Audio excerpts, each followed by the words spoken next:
Oke, halo semuanya. Perkenalkan kami dari kelompok 7. Di sini dengan saya Vincent dan juga dengan teman-teman saya nanti bernama Naufal Hibatul Ramadan, Muhammad Abian Arkan dan juga Rasya. Jadi kami dari kelompok 7 hari ini ingin mempresentasikan proyek kami untuk heat transfer yang bertema pemanas air mandi dengan menggunakan gas metana panas. Oke. Jadi ini adalah konten yang akan kami bawakan hari ini mulai dari latar belakang hingga kesimpulan. Nah, jadi sebenarnya apa sih yang membuat kita terpikirkan untuk membawakan tema ini? Jadi, kami memikirkan bahwa di daerah-daerah terpelosok Indonesia seperti di Papua ataupun daerah lain yang kurang terjamah oleh energi listrik, sehingga energi listrik di daerah tersebut, kurang di bawah standar. Jadi, apabila mereka sedang menghadapi musim dingin, dan intensitas curah hujan yang tinggi, di daerah tersebut pastinya akan dingin dan mereka membutuhkan penghangat untuk mandi dan keperluan sehari-hari mereka yang membutuhkan energi listrik yang rendah. Nah, di sini kami menawarkan pemanas air yang membutuhkan pasokan listrik rendah dengan menggunakan pompa dan kompresor serta pemanasnya yang menggunakan gas metana. Nah, jadi sebenarnya gimana mekanismenya? Jadi sebenarnya mekanismenya cukup sederhana. Di sini yang berwarna merah adalah gas metana di mana kita mengkompres metana lalu dialirkan ke pipa yang berwarna merah dan saat konsumen atau pengguna ingin mandi atau menggunakan air tersebut untuk keperluan apapun, intinya dia ingin menggunakan air panas, dia dapat membuka gate valve tersebut dan kemudian gas metana dapat dialirkan ke katup ekspansi dan memanaskan pipa yang digunakan untuk mengalirkan air dari sumur sepanjang 25 cm tersebut, dan jika sudah tidak dipakai, gas metana tersebut akan dialirkan kembali ke metana untuk dikompresi.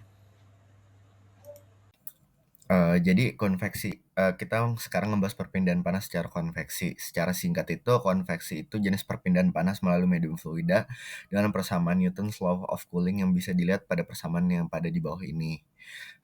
Nilai H terkandung pada bilangan tak berdimensi atau non-dimensional number bernama Nusselt number. Nah, eee, terus, habis itu, ini rumus yang kita pakai NU sama dengan H, kali DH per K, di mana DH adalah diameter hidrolik yang berupa rasio luas area terbasahi berbanding dengan keliling geometri, dan K adalah koefisien konduksi thermal fluida. Oke, selanjutnya Nusselt number. Nusselt number itu adalah bilangan tak berdimensi yang merupakan fungsi dari geometri, Reynolds number, dan juga Prandtl number. Bisa dilihat pada rumus yang di kiri, itu rumus Nusselt number. Juga Nusselt number itu tidak memiliki persamaan yang pasti, dikarenakan persamaan untuk bilangan ini cuma diperoleh dari serangkaian eksperimen dengan kondisi dan batasan tertentu. Nah, pada kasus pipa yang kita pakai, kita menggunakan pendekatan yang dilakukan oleh Sider-Tate dengan batasan-batasan yang dapat dilihat pada sebelah kiri di presentasi tersebut.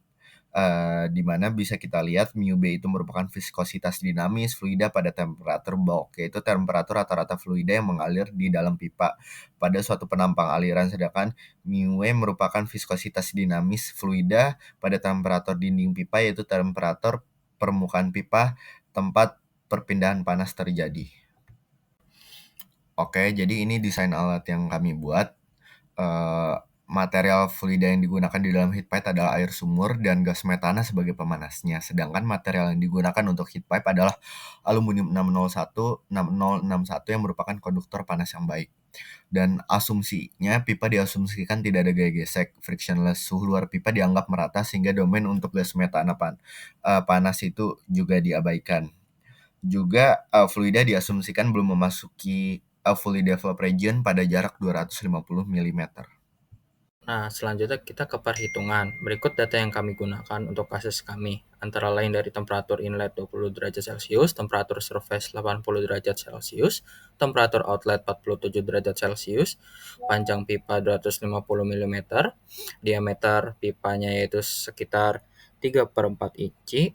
Nah, material pipa yang kita gunakan yaitu aluminium, debit pompanya itu sekitar 30 liter per menit. Nah, pada kasus kami ini, perhitungan yang kami pakai yaitu konveksi paksa pada internal flow. Nah, langkah yang pertama yang kita lakukan yaitu mencari tabel properti dari kasus kami, di mana menggunakan temperatur film. Nah, setelah itu dikonversi dulu ya ke Kelvin menjadi 306,5 Kelvin. Selanjutnya, setelah didapat temperatur film, kami mengecek ke tabel properti. Tapi karena tidak ada angka yang sesuai, maka kami menggunakan interpolasi data terdekat seperti berikut ini. Nah, setelah didapat angka-angka properti, lalu kita menghitung Reynolds untuk menghitung Nusselt number.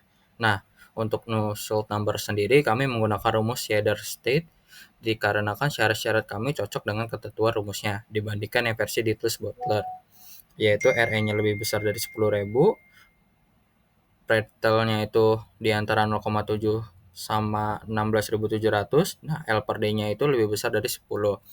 Nah, dan juga temperatur difference-nya juga cukup tinggi untuk TS dengan inlet outlet-nya. Nah, setelah itu dapatlah NU sebesar 231,299. Setelah didapat NU, lalu kita menghitung konveksi termal dengan rumus berikut. H sama dengan NU kali K per D. K-nya ini ada di tabel properti, D-nya itu diameter pipa.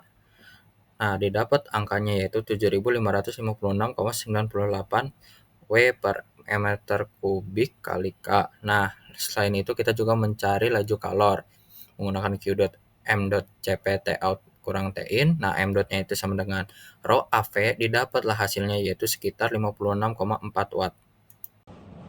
Baik, perkenalkan nama saya Habib Muhammad Nabil Rasya Al-Jufri, NPM 231555483. Pada kesempatan kali ini saya akan membahas hasil dan diskusi dari percobaan yang sudah dilakukan. Itu yang pertama ada meshing pipa. Yang pertama, penampang depan dibuat 500 elemen. Yang kedua, mesh menggunakan swap method karena pipa simetris. Yang ketiga, ukuran elemen 5 mm pada fluida dan pipa. Dan yang terakhir, go rate 1,05 yang digunakan.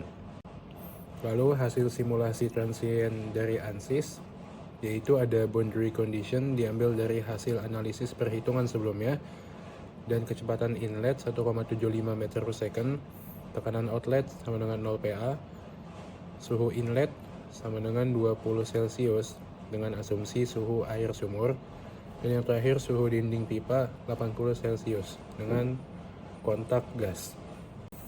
Lalu prediksi kontur kecepatan, yaitu menunjukkan kontur kecepatan pada pipa berdiameter 3/4 dengan inlet 1,75 meter per second. Profil kecepatan dari tampak samping membentuk kurva parabola pada boundary layer, dan yang terakhir kecepatan maksimum tercatat sekitar 2,24 meter per second di bagian puncak profil aliran.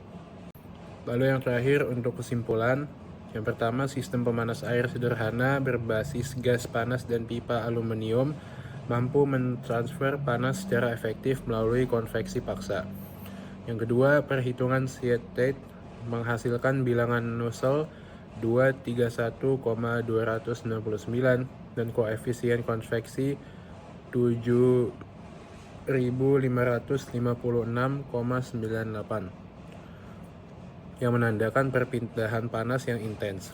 Yang ketiga, laju kalor total 56,40 watt sesuai untuk sistem kecil dengan panjang pipa 0,25 meter dan diameter 19,05 mm. Lalu yang keempat, hasil CFD menunjukkan kenaikan suhu dari 20 Celcius menjadi 47 Celcius, konsisten dengan analisis teoritis. Yang kelima, model, asumsi, dan pendekatan numerik dinilai valid karena hasil simulasi sejalan dengan perhitungan manual.